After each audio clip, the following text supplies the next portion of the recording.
Once upon a time, even the wind blew differently. The sky above Westeros felt wider than it does today, as if there was more room for breath. The clouds were heavier, the stars sharper, and the silence of the nights was the kind of silence that seeped into you, not only filling the ears, but the soul as well.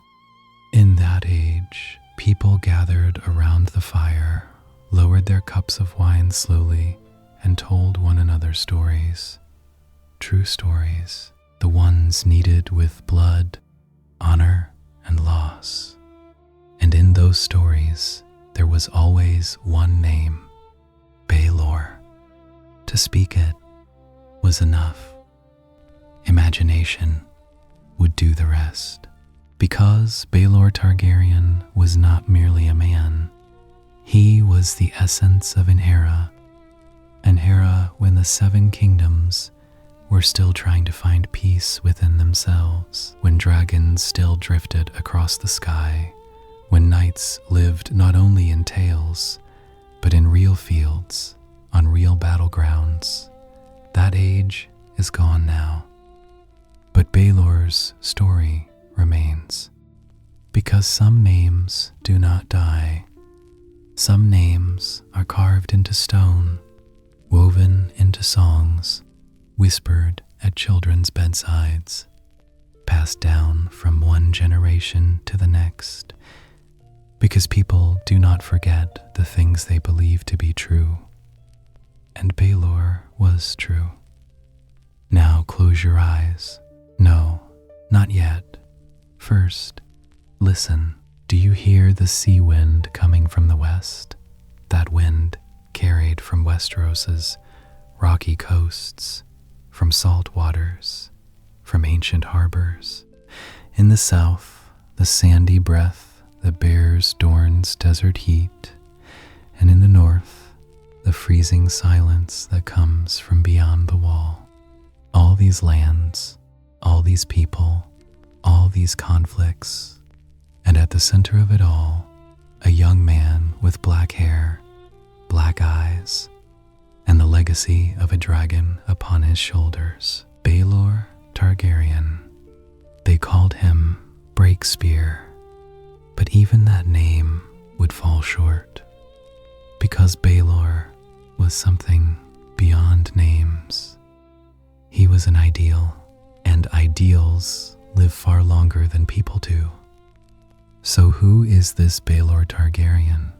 To ask that question is to undertake something as deep as trying to understand Westeros itself, because to understand Baelor, you must first understand the world he was born into, the rules of that world, the ruthless beauty of it. You must understand House Targaryen. You must understand how a seed within that great family, a family that lived with dragons, was washed in fire, rose with blood, and fell again with blood, could ever take root and grow. But let me say this from the beginning. This is not a story of victory. At least, not in the way we usually mean it. This is the story of a person trying to do what is right. The story of being merciful while strong, of staying humble even when born noble, of choosing to remain human while carrying dragon blood. It is the kind of story that reminds us that sometimes the greatest courage is not shown on a battlefield, but within oneself, and that is why it is so powerful. Think for a moment. How many conquerors have come and gone throughout history?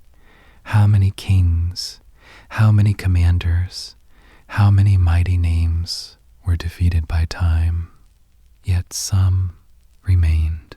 Some continued to be remembered even after centuries passed, because they were not only powerful, they reflected something people carry inside themselves, that deep human longing to be better, to live with honor, to to risk everything to protect the ones they love.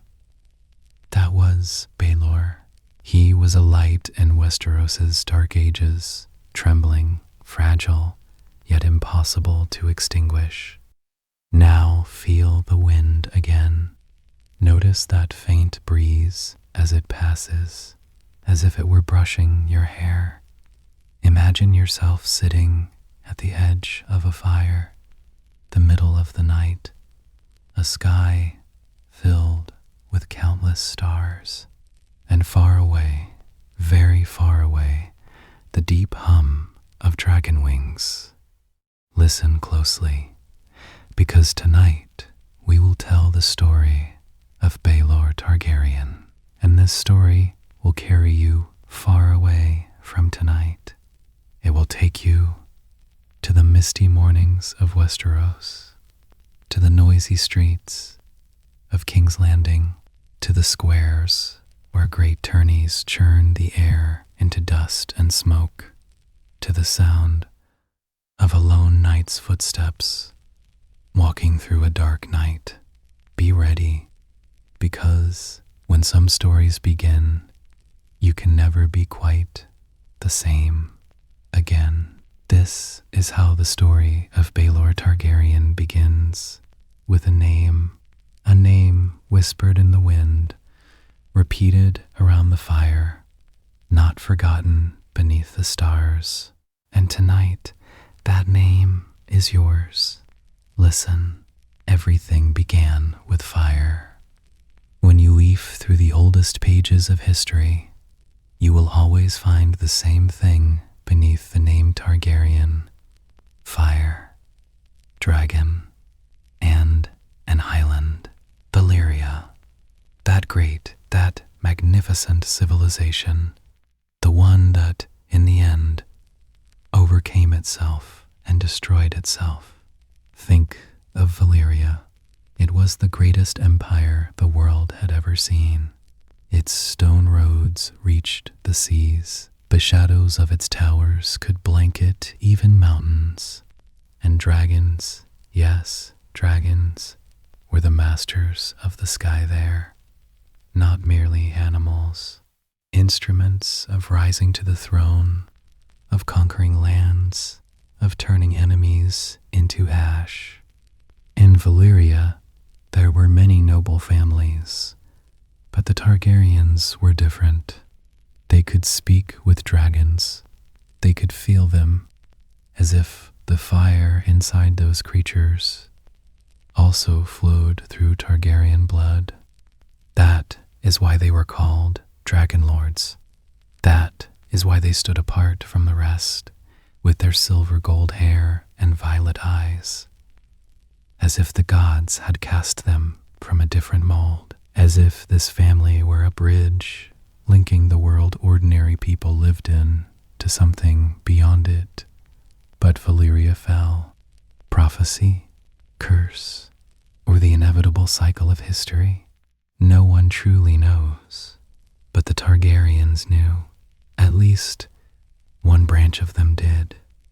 Daenerys Targaryen is remembered in history as Daenerys the Dreamer. The dream she saw saved her. It saved her family. 12 years before the doom of Valyria, the Targaryens left those lands with their dragons.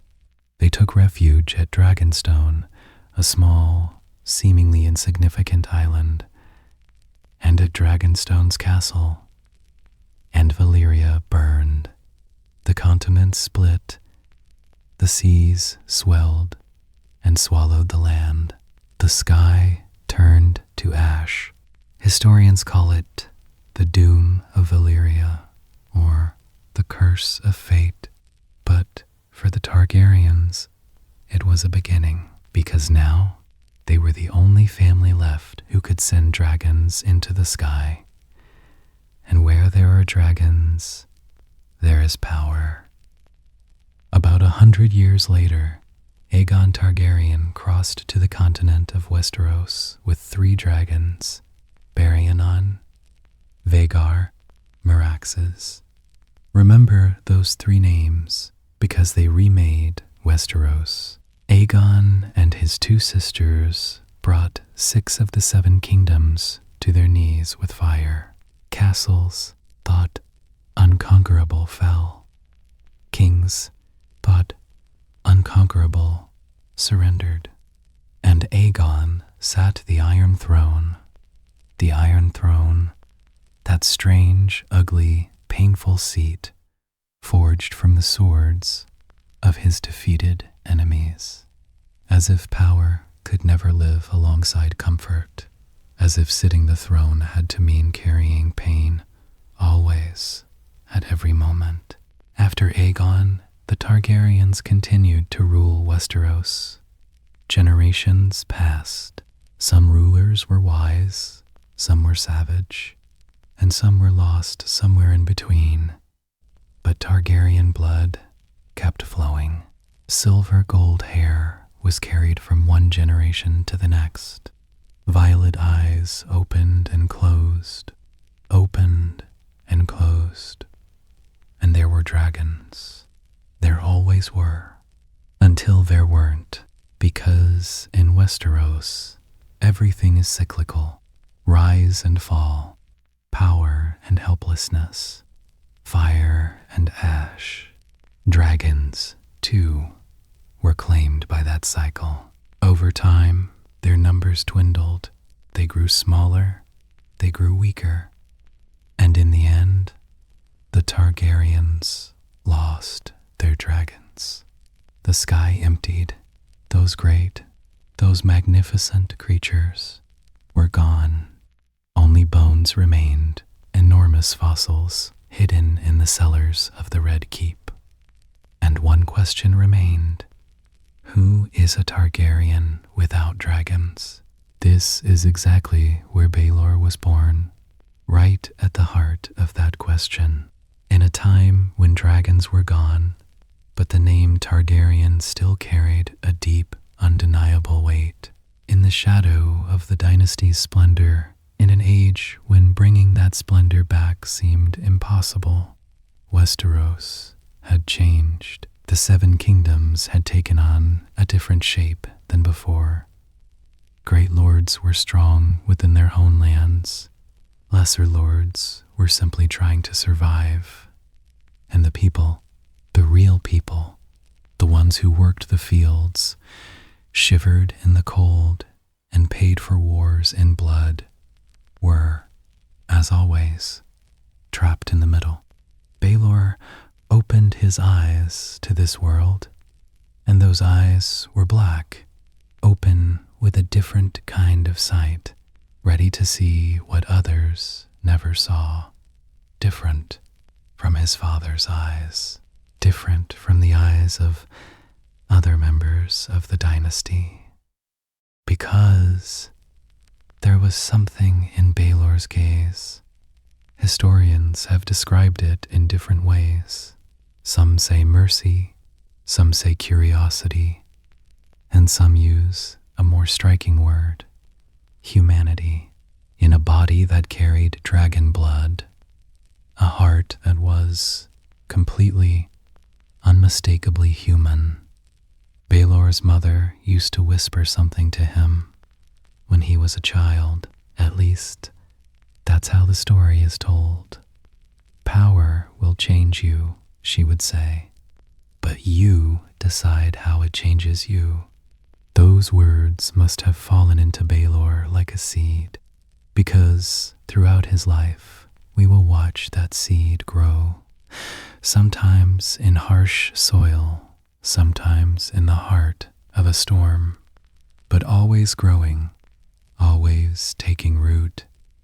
House Targaryen gave him an inheritance, a great, heavy inheritance, sometimes even a cursed one, but Baelor reshaped that inheritance with his own hands.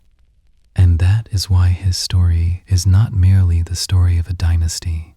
It is the story of a person who came from within that dynasty and had the courage to become himself. At this hour of the night, you almost feel as if you can hear a voice in the distance, a voice slipping through ancient stone, through the dust of centuries, a voice that comes from the wind-battered towers of Dragonstone, that echoes in the corridors of the Red Keep, that finds an echo in every corner of Westeros. Targaryen.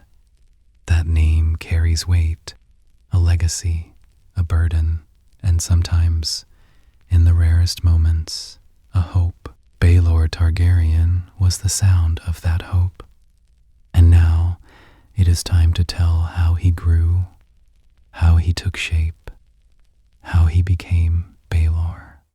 A child takes the shape of the world they are born into, the way water takes the shape of its vessel. But there are some children who do not fit the vessel they are given. They break it. Baelor Targaryen was the second kind. He had been different since he was small. That difference didn't show itself in grand gestures or dramatic moments. On the contrary, it appeared in quiet ones, when he bowed before a peasant, when he bandaged an injured animal with his own hands, when the other noble children competed to swing their swords, and he was seen off to the side reading a book. Or rather, when he set the book down and went to sit with the poor children outside the garden wall. People inside the court found it strange. Some watched him with concern. A Targaryen does not behave like this, they would say among themselves. But Baelor didn't hear those words, or he heard them and didn't care. Either was possible. His father began teaching him the arts of war at an early age. For the child of a noble family, it was an unavoidable path. Sword, spear, horse. These were a lord's language in Westeros, and Baelor learned. He learned well, but his instructors noticed something. This child did not see a weapon as an instrument of power, but as a responsibility. One day, during training, the old knight who taught the sword asked Baelor, "Why do you fight?" The other children would answer at once, "For victory," or "For honor," he thought. Then he replied, "So I don't have to." The old knight said nothing that day, but it is said that in the evening he went to Baelor's father and told him, "This boy knows far more than I do." Baelor's upbringing was complicated. From the outside, House Targaryen looked like a single block of power, but from the inside, like any great family, it was full of its own cracks and tensions. Court politics, marriage alliances, inheritance disputes. These were the backdrop of Baelor's everyday life. And in that world, he learned something. Power does not always allow you to do what is right. Sometimes, to do what is right, you must challenge power. This was not a lesson learned from a book. It was learned by living, by watching, and sometimes by suffering. Baelor's closest friend did not come from among the nobles, and that alone says a great deal about him. The deepest bond he formed was with a boy who worked in the castle stables. His name is not recorded clearly in history, but in the stories, he is always remembered as the stable boy. The two boys would meet during feeding hours and talk for hours. What did they talk about? About everything. About the sky, about dragons, about justice. One day, the stable boy said to Baelor, "You nobles make your laws, but those laws don't fit us. All we can do is obey them." Baelor never forgot those words. Years later, when making great decisions, when issuing challenges at tourneys, when standing on battlefields, the voice of that stable boy would always echo in his ears. This is exactly where Baelor was born, right at the heart of that question. In a time when dragons were gone, but the name Targaryen still carried a deep, undeniable weight. In the shadow of the dynasty's splendor, in an age when bringing that splendor back seemed impossible, Westeros had changed. The Seven Kingdoms had taken on a different shape than before. Great lords were strong within their own lands. Lesser lords were simply trying to survive. And the people, the real people, the ones who worked the fields, shivered in the cold, and paid for wars in blood, were, as always, trapped in the middle. Baelor opened his eyes to this world, and those eyes were black, open with a different kind of sight, ready to see what others never saw, different from his father's eyes, different from the eyes of other members of the dynasty, because there was something in Baelor's gaze. Historians have described it in different ways. Some say mercy, some say curiosity, and some use a more striking word, humanity. In a body that carried dragon blood, a heart that was completely, unmistakably human. Baelor's mother used to whisper something to him when he was a child. At least, that's how the story is told. Power will change you, she would say, but you decide how it changes you. Those words must have fallen into Baelor like a seed, because throughout his life, we will watch that seed grow, sometimes in harsh soil, sometimes in the heart of a storm, but always growing, always taking root. House Targaryen gave him an inheritance, a great, heavy inheritance, sometimes even a cursed one, but Baelor reshaped that inheritance with his own hands. And that is why his story is not merely the story of a dynasty. It is the story of a person who came from within that dynasty and had the courage to become himself. At this hour of the night, you almost feel as if you can hear a voice in the distance, a voice slipping through ancient stone, through the dust of centuries, a voice that comes from the wind-battered towers of Dragonstone, that echoes in the corridors of the Red Keep, that finds an echo in every corner of Westeros. Targaryen. That name carries weight, a legacy, a burden, and sometimes, in the rarest moments, a hope. Baelor Targaryen was the sound of that hope. And now, it is time to tell how he grew, how he took shape, how he became Baelor. A child takes the shape of the world they are born into, the way water takes the shape of its vessel. But there are some children who do not fit the vessel they are given. They break it. Baelor Targaryen was the second kind. He had been different since he was small. That difference didn't show itself in grand gestures or dramatic moments. On the contrary, it appeared in quiet ones, when he bowed before a peasant, when he bandaged an injured animal with his own hands, when the other noble children competed to swing their swords, and he was seen off to the side reading a book.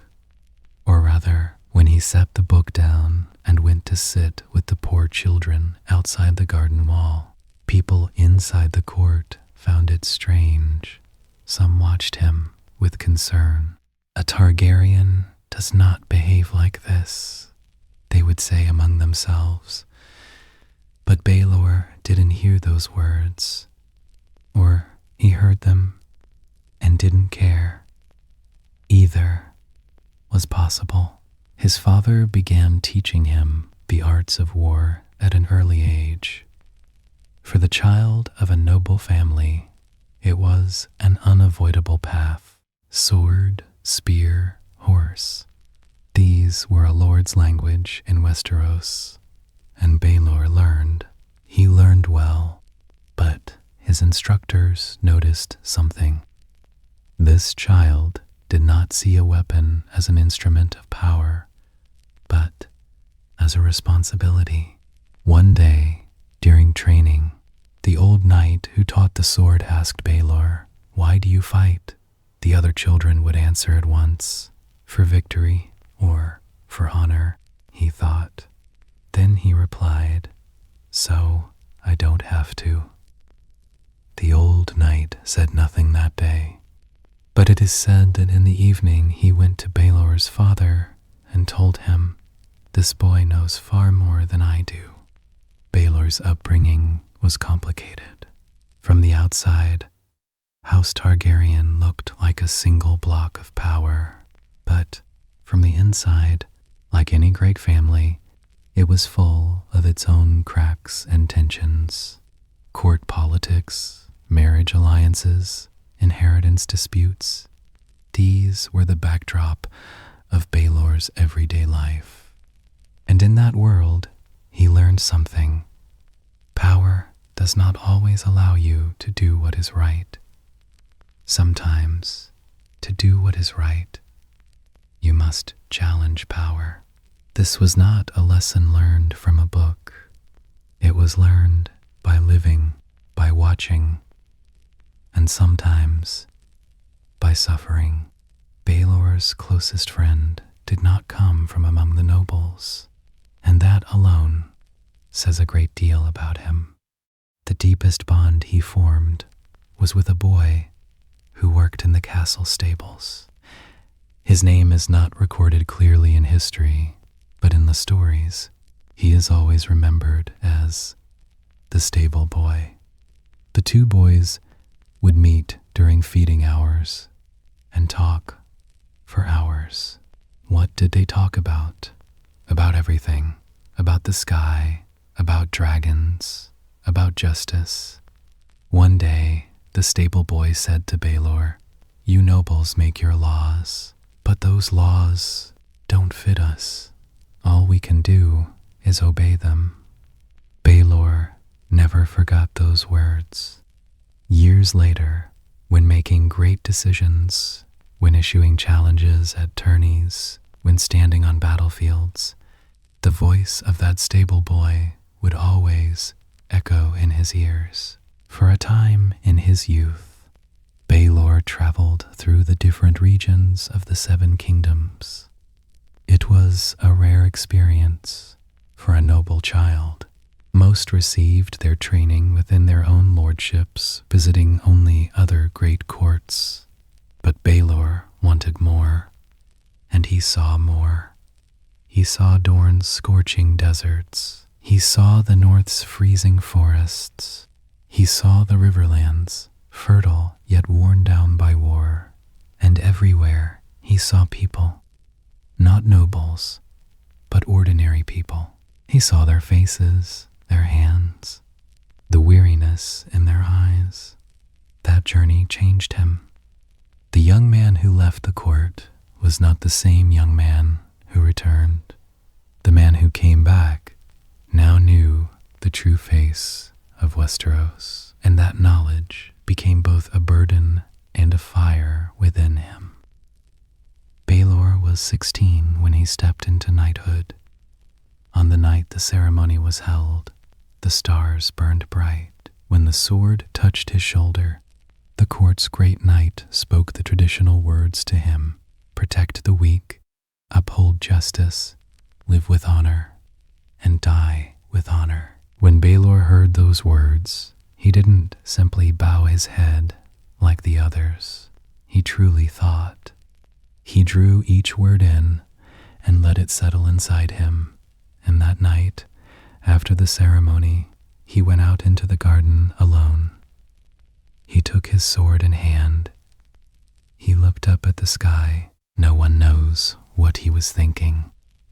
But when the morning sun rose, Baelor Targaryen was no longer only a noble, he was a knight. And for him, that title was heavier than the heaviest armor he would ever wear. At this hour of the night, picture that young Baelor in your mind, 16 years old, his black hair lightly stirring in the morning wind, his dark eyes fixed on the horizon, a sword in his hand. But the sword does not look like a symbol of victory. It looks like a promise, given to himself, unspoken to anyone, yet carried quietly deep within, to be better every day a little more. That was Baelor, young, resolute, carrying both dragon blood and the heart of an ordinary human being, and his story was only just beginning.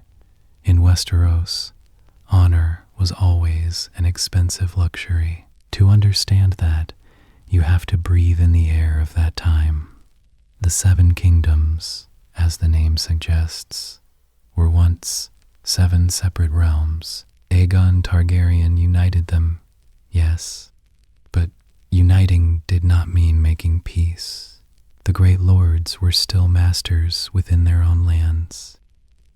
Lesser lords lived in the shadow of greater ones, and the people, as always, stood at the very bottom of this game of power.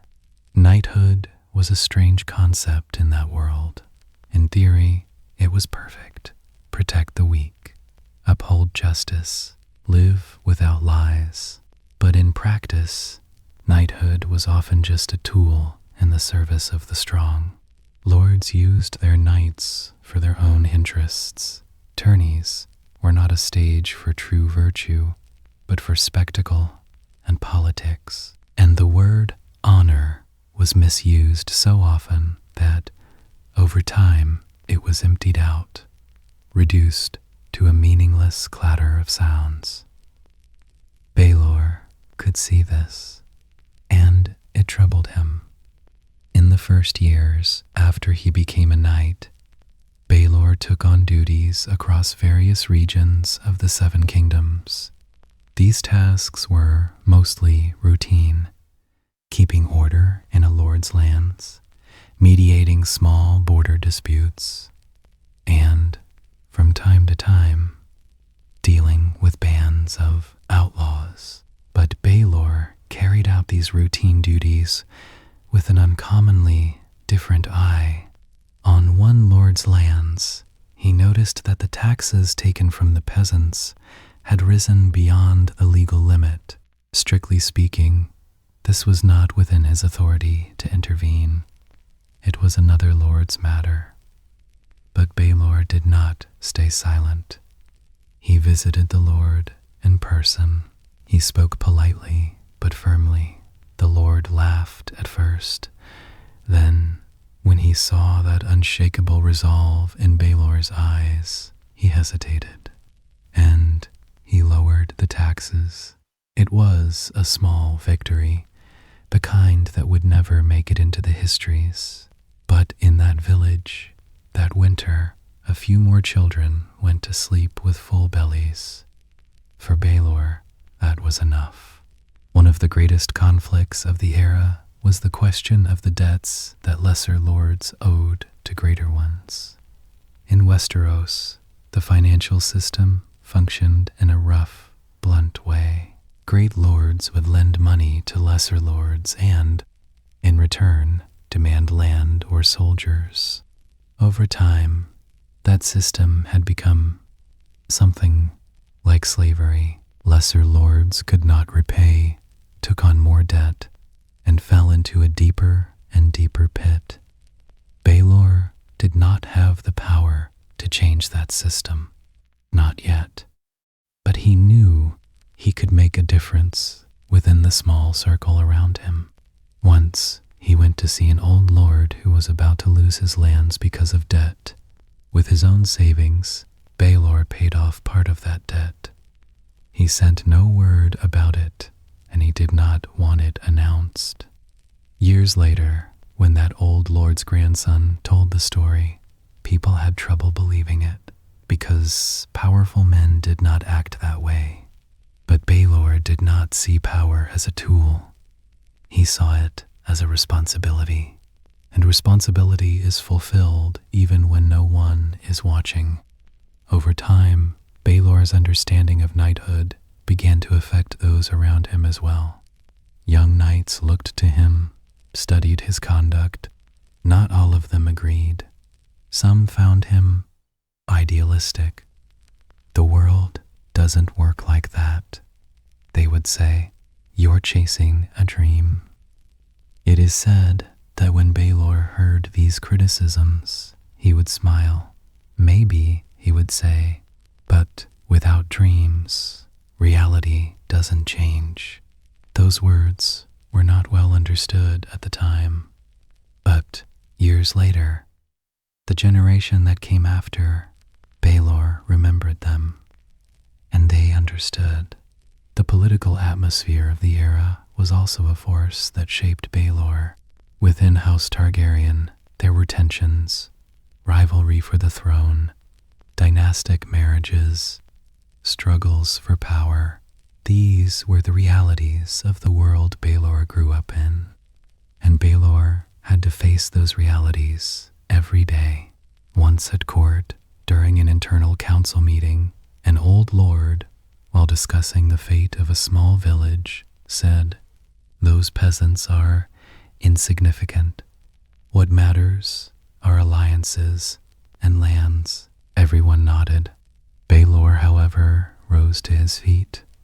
"There is no such thing as an insignificant person," he said, quietly but clearly. "There are only those who choose not to see them." After the meeting, a few lords cast him looks filled with complaint, but the young people who stood with Baelor felt something shift inside them that day. On the battlefield, Baelor's courage was beyond dispute. He was physically strong, agile, and resolute, but his greatest trait was that even in the heart of war, he did not lose his mind or his conscience. During one battle, a wounded soldier from the enemy ranks began to cry out. None of Baelor's own men went near him, because he was the enemy. Baelor dismounted. He walked straight to the wounded soldier. He bound his wound. He gave him water from his own flask. The people around him froze. Then Baelor mounted his horse and returned to the fighting, as if nothing had happened. That day, people from both his own ranks and the enemy's ranks told the story of what they had seen, and it became one of the countless legends that carried Baelor's name. In the Seven Kingdoms, honor could be an expensive luxury, but Baelor Targaryen never kept that luxury for himself.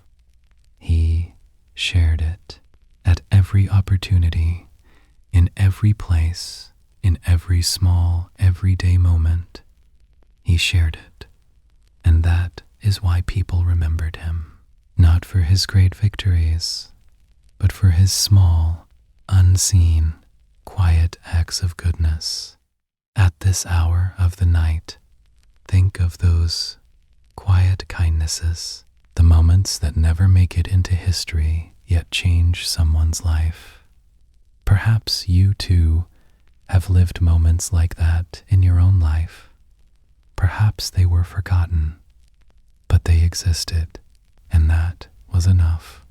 Just like Baelor's every small step, just like his every silent choice, it existed, and that was enough. Inside Baelor Targaryen, there were always two voices. One was the dragon's voice, deep, ancient, powerful. The voice that came from Targaryen blood would whisper greatness to him, dominion, power, the belief that the world should lie beneath his feet. because he was a Targaryen, a descendant of dragon lords, the continuation of a dynasty that rose from Valeria's ashes. That blood, that legacy, that weight, it would wake with him every morning. The moment he opened his eyes, the other voice was the human voice, softer, more fragile, yet just as stubborn. That voice would remind him of the stable boy's face, the wounded soldier's moan, the helplessness in the old lord's eyes when he could not repay his debt, the peasant's hands crushed beneath taxes. This voice was quieter, but it spoke from deeper within, and no matter how hard Baelor tried to silence it, he could never fully suppress it. And he didn't want to. To carry dragon blood was a privilege in Westeros, but it was also a trap. For generations, the Targaryen family had believed that this blood made them superior, and perhaps that belief was partly true. They could tame dragons. They had a resistance to fire. Their dreams, at times, seemed to point toward the future. These were traits ordinary people did not have, but those traits did not make them better people. They only made them stronger, and strength and goodness are often very far apart. Baelor understood this early. Perhaps that is why he always approached the dragon's voice within him with caution. He did not reject it. Rejecting it wasn't even possible. That blood was part of him. But he did not follow that voice blindly either. At every moment of choice, he stood between those two voices and thought. Those moments of thought made him both the strongest and the most fragile. One day, while speaking with a young knight, Baelor opened his heart. This conversation appears in the memoir that young knight wrote years later. "There is a dragon inside me," Baelor said. "I can feel it when I'm angry. When I see injustice, that dragon wakes. Something like fire spreads through me. In those moments, I want to burn everything down." The young knight asked, "And what do you do in those moments?" Baelor fell silent for a while. Then he said, "I breathe. I think. And I ask that dragon, who will you use this fire against? The weak or those who crush them?" That distinction was the essence of Baelor's entire life. The heaviest burden that came with dragon blood was loneliness. Very few people understood that. From the outside, Baelor seemed to have everything: a noble family, a powerful name, an honored place in the world. But from the inside, Baelor lived between two worlds that could never fully belong together. His noble circle found him far too idealistic. "He's not realistic," they would say. "The world isn't pink." Among the common people, the distance ran the other way. People respected him, yes, but respect is not closeness. Even those who wanted to approach Baelor would hesitate, because he was a Targaryen. And in the eyes of the people, the Targaryens had always been a little distant, a little different, a little untouchable. Between those two worlds, Baelor was sometimes truly alone, and that loneliness both broke him and hardened him.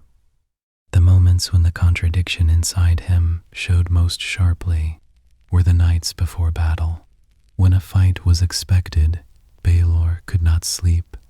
It was not fear. He had long since gone beyond fear. it was something deeper. He would think about the people he would face tomorrow, the men in the enemy ranks. They had mothers and fathers too, perhaps children. They were loved by someone, and in that battle, some of them would die. That thought shook Baelor deeply every time. The dragon's voice would say, "They are the enemy. Do not think of them." The human voice would answer, "They are human. How can you not?" And between those two voices, Baelor would take his sword in hand and go into battle. But each time, after the fighting ended, he would pray for the enemy dead as well, quietly, where no one could see. That contradiction inside Baelor sometimes led him into mistakes. He was not perfect. No one is perfect. Sometimes the dragon's voice won. Sometimes his anger moved ahead of his reason. Sometimes he made the wrong decisions. But what set Baelor apart from others was what he did after those mistakes. He would apologize, truly, sincerely. He would apologize. In Westeros, this was almost unheard of for a noble, because nobles did not apologize. It was seen as showing weakness. But for Baelor, apologizing was not weakness. It was the greatest display of strength. To say, "I was wrong, you must first be very strong." A story is told. It is said that Baelor once made a wrong decision in a village and wronged a family. The matter is not clear. Historians do not agree on the details. But what came after is clear. Baelor returned to that village, alone, with no one at his side. He found the family. He knocked on their door, and on the threshold, he knelt. "I was wrong," he said. "I will do whatever it takes to make this right." The man who opened the door froze. Before him stood a Targaryen, kneeling, head bowed. It was something unheard of. At last, the man invited Baelor inside, and that evening, at the table of an ordinary home, they shared an ordinary meal together. Baelor later described that night as one of the finest nights of his life, because in that night there was no dragon and no legacy, only two people at the same table, sharing the same bread, dragon blood, and a human heart. To carry those two things in the same body was both Baelor's curse and his gift. A curse because he could never truly belong fully to one side or the other. He was always caught in between.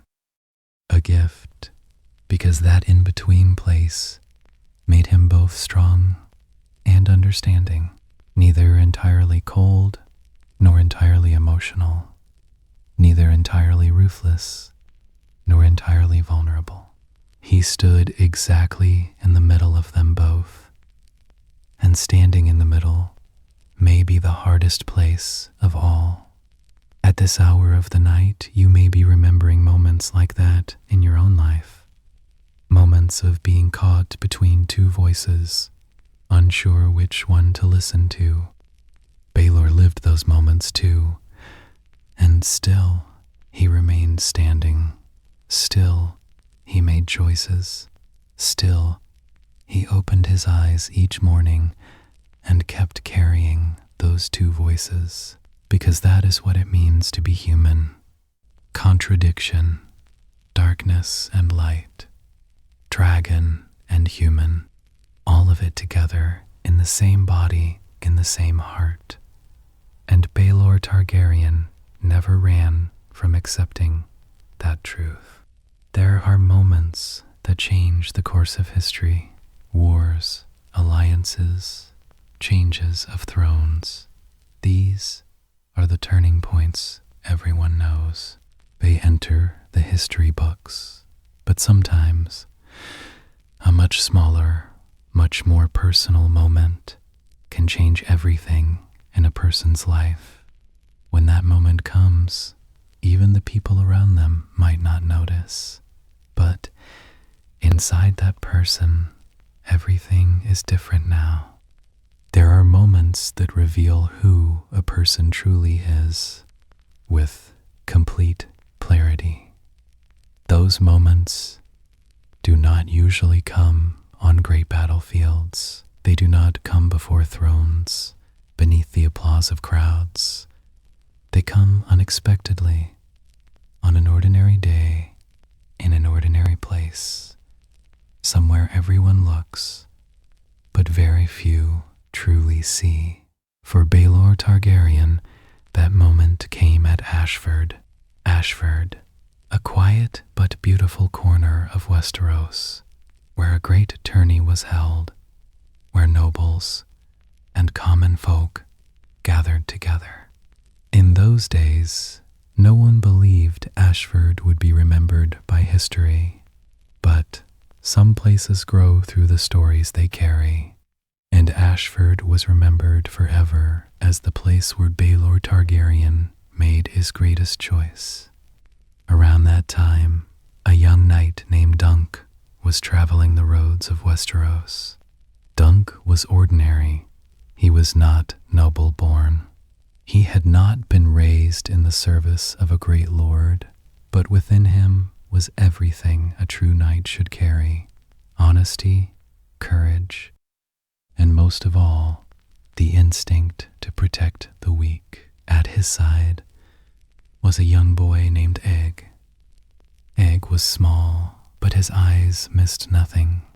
His true name was Aegon Targaryen. He was Baelor's nephew, the son of his brother Maekar, but very few knew that then. Because Egg had slipped out of the court's gilded cage, traveling beside Dunk as someone who wanted to see the world as it was, hiding his title and his family name, two travelers, one huge, rough-edged, but good-hearted, the other small, curious, learning the world's true face. This pair walked straight into the middle of something at Ashford. Aerion Targaryen.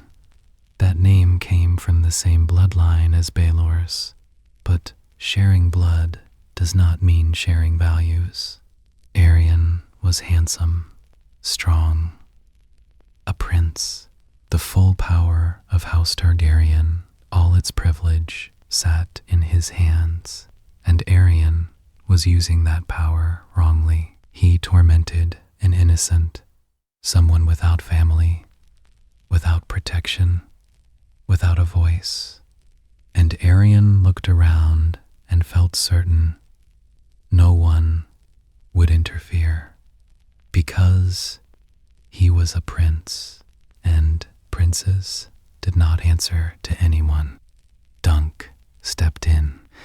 It was an act of unbelievable courage and unbelievable danger.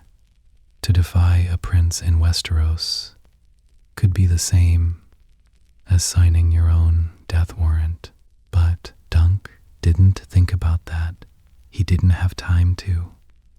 His instinct, that deep human instinct, moved before thought could catch up. He protected the innocent. Aerion trembled with rage.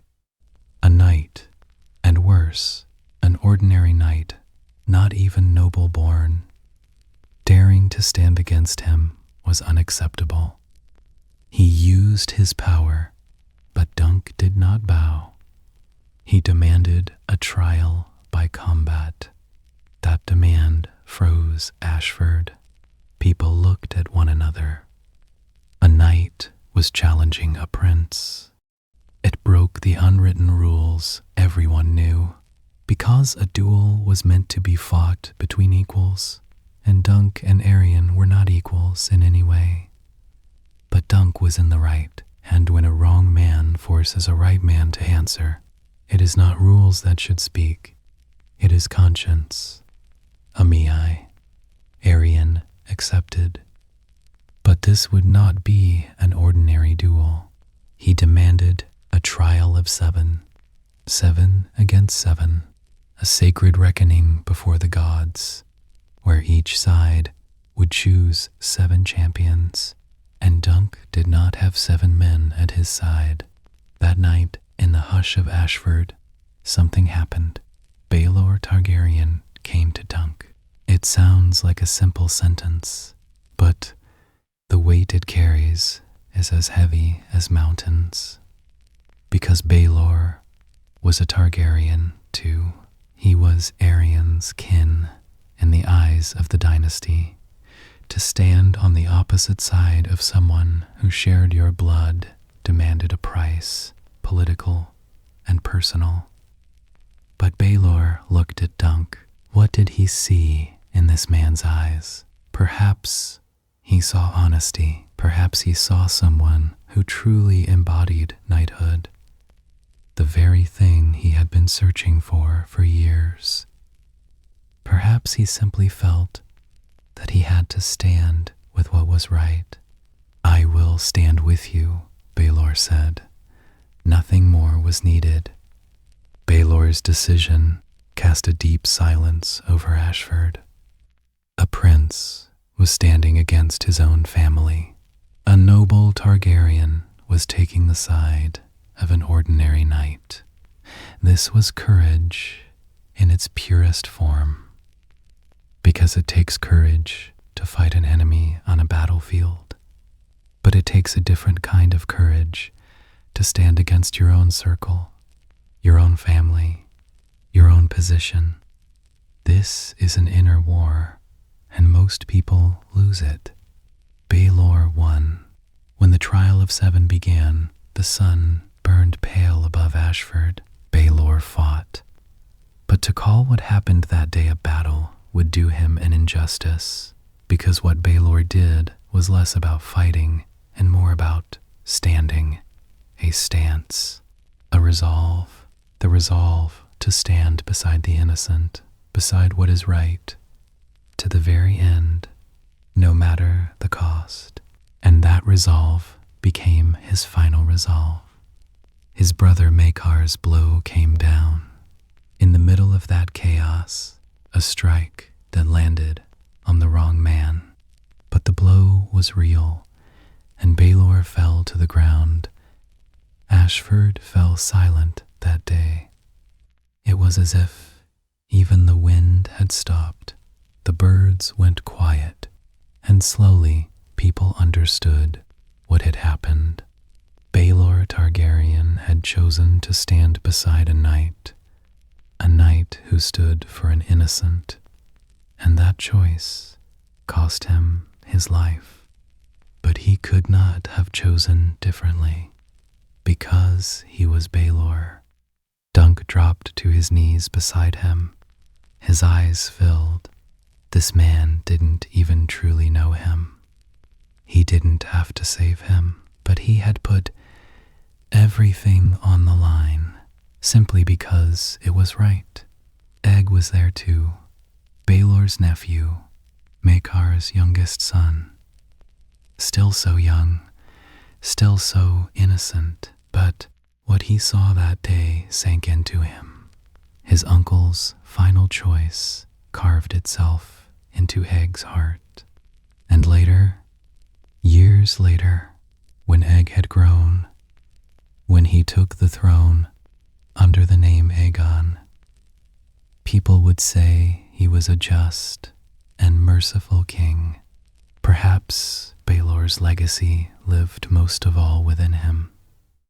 At this hour of the night, think of that moment, not Baelor's final breath. Think of his choice, that quiet, resolute moment when he said, I will stand with you. That courage is born inside a person, in decisions made when no one is watching. Just like Baelor Baelor's decision that night.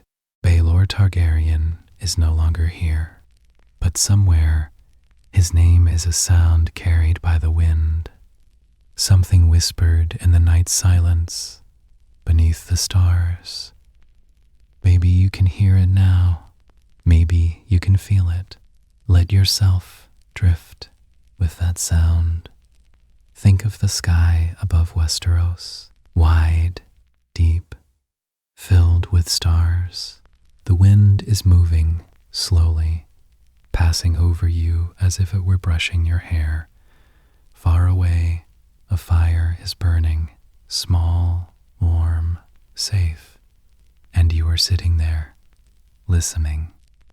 Baelor is somewhere out there, maybe in the quiet earth of Ashford, maybe among the stars, maybe only within this story, here with you, tonight. He made his choice.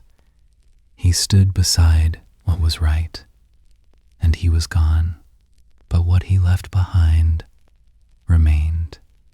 Dunk's outstretched hand remained, and what you feel tonight remains too. That something, that warmth, that calm, the feeling that reminds you that, even so, it is possible to go on. Now breathe in, slowly. Your eyes are growing heavy. Your body is loosening. Baelor's story is with you, tonight, in this silence. Westeros drifts farther away, little by little. Dragons glide across the sky, very far off, quietly. The wind grows still. The fire shrinks, and you fall asleep. Good night.